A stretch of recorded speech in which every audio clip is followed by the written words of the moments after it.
നാഡിയിലൂടെ സഞ്ചരിച്ച് തലച്ചോറിലെത്തുന്നതാണ് റാബീസ് വൈറസിന്റെ സ്വഭാവം. നാഡിയിലേക്ക് നേരിട്ട് വൈറസ് കയറുന്ന മുറിവാണെങ്കിൽ അപകട സാധ്യത കൂടുതലാണ്. മുറിവേൽക്കുന്ന ഭാഗം, മുറിവിന്റെ ആഴം എന്നിവ ഇക്കാര്യത്തിൽ ഏറെ നിർണായകമാണ്. കുട്ടികൾക്ക് ഉയരം കുറവായതിനാൽ കടി കിട്ടുന്നത് തല, മുഖം അടക്കമുള്ള ഭാഗങ്ങളിലാണ്. വൈറസ് ഉടനടി തലച്ചോറിലേക്ക് പ്രവേശിക്കാൻ ഇത് ഇടയാക്കും. വാക്സിന്റെ പ്രതിരോധം പ്രവർത്തിച്ചു തുടങ്ങും മുമ്പ് തന്നെ വൈറസ് സജീവമാകുകയും ചെയ്യും. അതാണ് കുട്ടികളുടെ കാര്യത്തിൽ പലപ്പോഴും സംഭവിക്കുന്നത്. പക്ഷേ ഇത് കൈകാര്യം ചെയ്യുന്നതിൽ അപാകതയുണ്ടായിട്ടുണ്ടോ? വാക്സിൻ സൂക്ഷിക്കുന്നതിലും കുത്തിവയ്ക്കുന്നതിലും ഉയർന്ന ജാഗ്രത വേണം.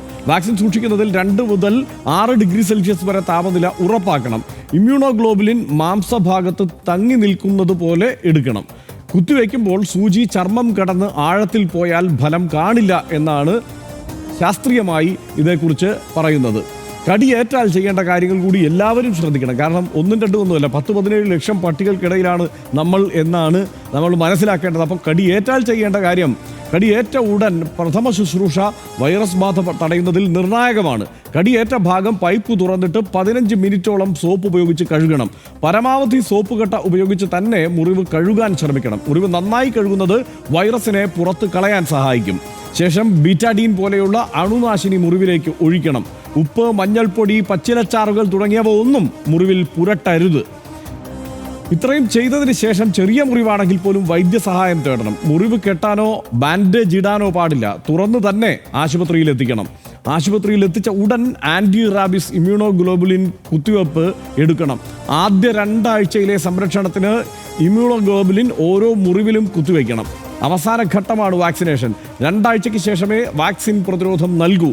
കൃത്യമായ ഇടവേളകളിൽ തന്നെ വാക്സിനേഷൻ പൂർത്തിയാക്കാനും ശ്രദ്ധിക്കണം.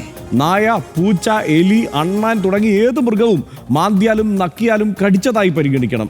ഇതുവരെ പറഞ്ഞ എല്ലാ മുൻകരുതൽ നടപടികളും ഇക്കാര്യത്തിലും എടുക്കേണ്ടതുണ്ട് എന്നുള്ളതാണ്. വളർത്തുമൃഗങ്ങളെയും നമ്മൾ സൂക്ഷിക്കണം. വളർത്തു നായയ്ക്കും പൂച്ചയ്ക്കും 3 മാസം പ്രായമെത്തുമ്പോൾ ആദ്യ വാക്സിൻ എടുക്കണം. 4 ആഴ്ചയ്ക്ക് ശേഷം ബൂസ്റ്റർ കുത്തിവയ്പ്പ് നൽകണം. വർഷാവർഷം പ്രതിരോധ കുത്തിവയ്പ്പ് ആവർത്തിക്കണം. വളർത്തുമൃഗങ്ങൾക്ക് പുറമേ നിന്നുള്ള മൃഗങ്ങളുമായുള്ള സമ്പർക്കം ഒഴിവാക്കുക തന്നെ വേണം. മനുഷ്യർക്ക് 3 ഡോസായി പ്രീ എക്സ്പോഷൻ റാബീസ് വാക്സിൻ എടുക്കാം. അതായത് മുൻകൂട്ടി നമുക്ക് പ്രതിരോധ വാക്സിൻ എടുക്കാമെന്ന്. ഇത് ശരീരത്തിൽ ആൻറ്റിബോഡികൾ ഉണ്ടാകുന്നതിന് സഹായിക്കും. കുട്ടികൾക്കെങ്കിലും പ്രീ എക്സ്പോഷറായി വാക്സിൻ എടുക്കുന്നത് ഗുണം ചെയ്യും. ഇതിനു ശേഷം കടിയേറ്റാലും കൃത്യമായ ചികിത്സാ രീതികൾ കൂടി പിന്തുടരണം. ഇതിനെ